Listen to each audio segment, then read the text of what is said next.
to fight on the landing ground.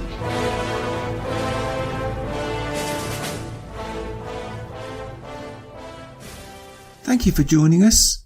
You are listening to A Radio, and this is The Morning Moment. Please click on the follow button on Spreaker.com. Following on from the piece we did yesterday, I want you to listen to someone who has real experience of a state that has legalized drug use for 5 years. This, I have no doubt, is Canada's future. And what's more, they knew this. And if they'd done their homework, they wouldn't have voted for it. Instead, the politicians have been blinded to the real facts. Facts that 57 genders Trudeau deliberately ignored. When is a politician not responsible for their actions? When they didn't vote for something. But when they did vote for it, and it has the effect of people losing their lives, they should be held personally responsible. They shouldn't be able to hide behind the law. This reckless policy, and I do claim it's reckless, introduced by Trudeau, but also supported by other equally reckless politicians, will cost Canadian lives and wreck lives. All to be first, all to be cool. Oh Canada, a child is at the reins of power, a teenage adolescent with no thought to the future of his country or the citizens he purports to represent. I want you to listen to this clip from today's Fox and Friends, and because of the swift removal of clips by YouTube and others, I will put this link up today. I urge you to grab it, save it, and send it to your MP. Ask them this: did you know this when you voted in favour of legalising mind-altering drugs? Did you do your research? Did you contact the authorities in Colorado?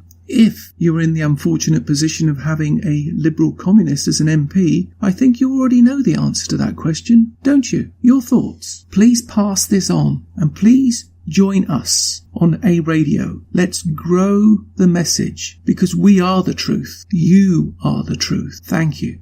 Oh, Canada is now saying, oh, cannabis. Our neighbors to the north legalizing recreational marijuana. Canada now the largest nation in the world to do that. Here in the United States, just 9 states allow it, but with the midterms around the corner, this is a major issue on the ballot in Michigan and North Dakota.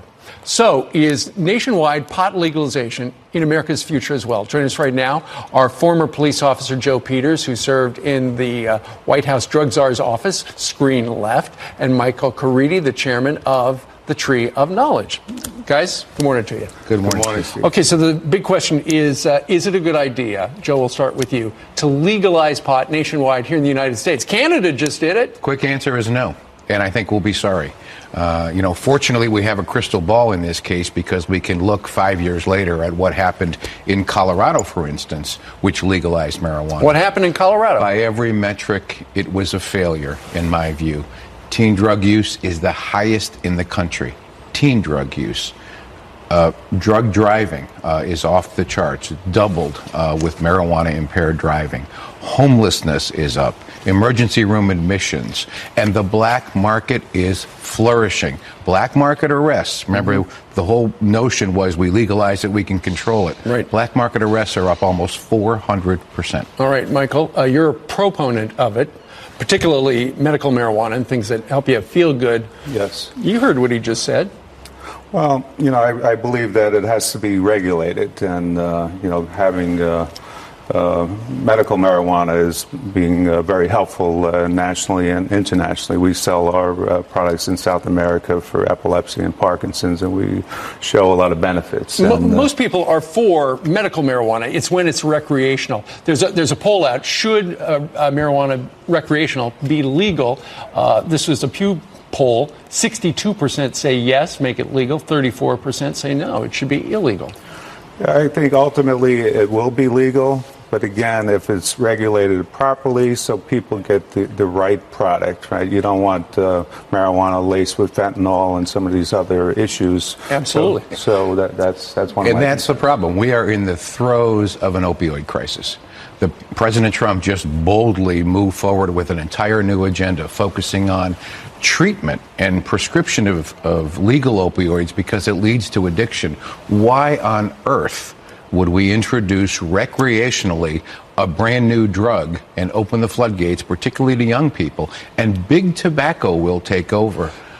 Big marijuana will be what big tobacco is today. You know, I can't tell you how many times we've done segments on pot, and then people write in and say, well, you know, drinking's legal. It's no different than drinking. Is it? Well, it definitely is different. But again, regulating recreational marijuana, you know, Joe mentioned, you know, issues as it relates to opioids, right?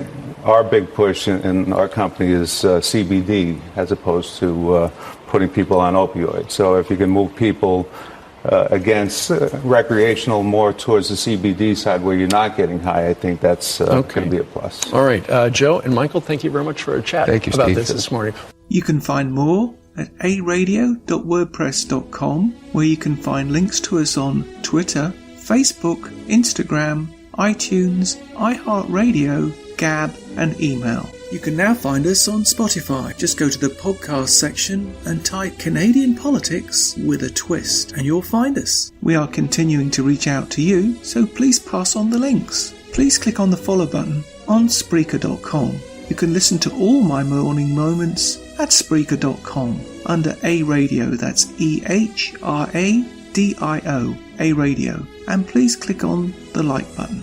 And you can find all my podcasts and morning moments at aradio.wordpress.com and click on the Morning Moments tab.